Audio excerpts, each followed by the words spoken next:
Welcome to the Music Conservatory, boys and girls. Remember to click like, subscribe, and hit the notification bell for more videos about music and music theory.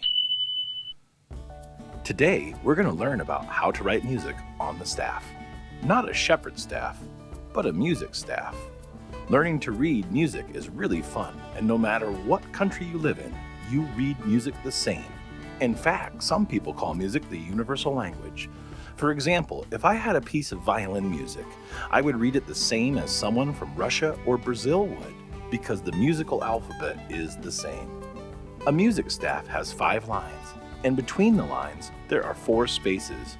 We also need a clef, which can be one of these symbols. The treble clef is for higher notes, like what a violin would play, or a soprano would sing. And a bass clef is for lower sounding instruments and voices, such as a tuba or a baritone singer. Depending on what clef you choose, the notes can be different even if it's on the same line or space. The lower line or lower space, the lower the pitch. The higher the line, the higher the pitch. Starting from the bottom of the treble clef, the notes on the lines are E, G, B, D, and F. The letters always remain in this order from the bottom line to the top line of the staff. A trick you can use to remember the names of the lines is assigning a word to the letter. For example, every good boy deserves fudge. Let's do some practice rounds. Which note is this?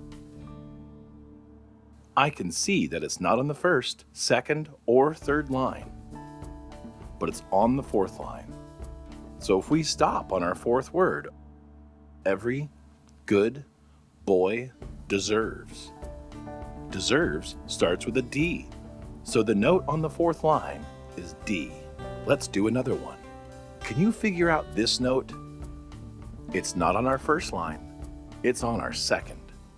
So we go to our 2nd word. Every good. Good starts with G, so it's G. Try this last one by yourself.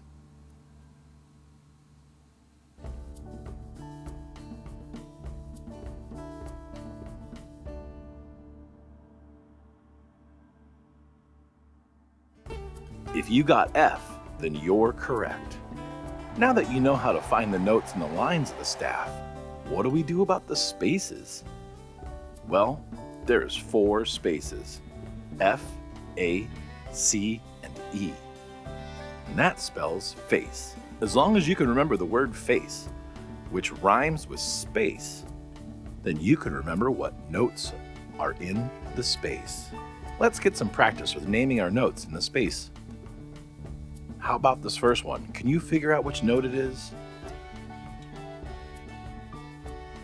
Well, going from bottom to top, our note is not in the 1st space, it's in the 2nd. Since it's in the 2nd space, what's the 2nd letter of face? A. Let's try another one. Going from bottom to top, what space is this in? It's not in the 1st, 2nd, or 3rd, but it's in the highest space, the 4th space. What's our 4th letter in the word face? That's right, E. Try this last one by yourself.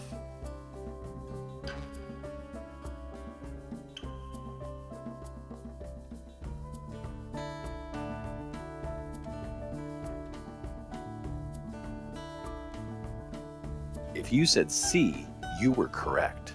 Nice work. Let's talk about what we've learned so far. We've learned musicians learn notes, which are on a staff, to know what note to sing or play. We know that we can have different clefs on a staff, which can be a treble clef for higher sounding instruments and a bass clef for lower sounding instruments or voices.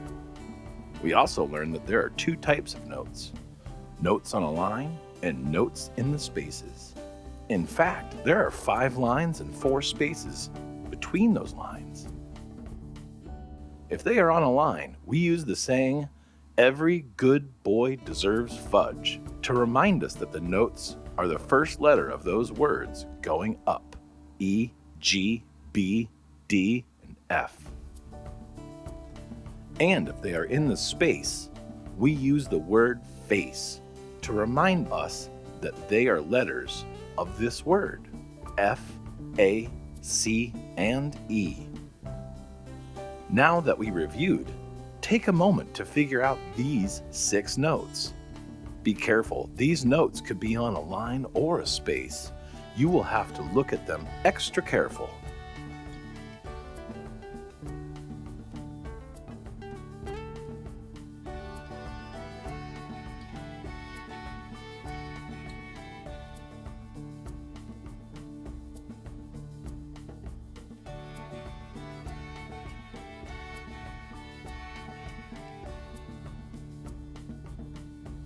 Here are the answers.